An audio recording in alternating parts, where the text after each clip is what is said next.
Caduzinho, faz assim na cabeça do vô. Silvinho também tava ali. Ó, faz assim. Ele não consegue. É assim, querida. Assim, assim. Esses dois dedos pra baixo. Esse. Aguenta. Só fica com esses dois aqui pra cima. Assim. Vai lá, pô.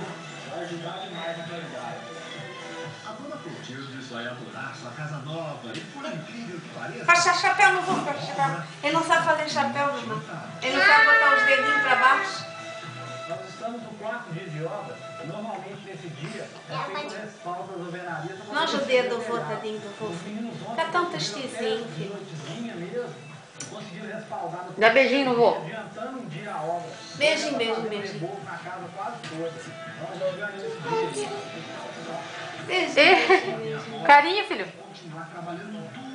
Beijinho, beijinho. Tu vai morar lá com o vô, filho? Tu tem coragem de morar com o vô? Será que quando ele for maiorzinho ele fica lá? Fica, né? Aí tu não liga, né? Ligo. Liga? Claro, Deus livre. Não, assim, pra passar uns dias só. Aí leva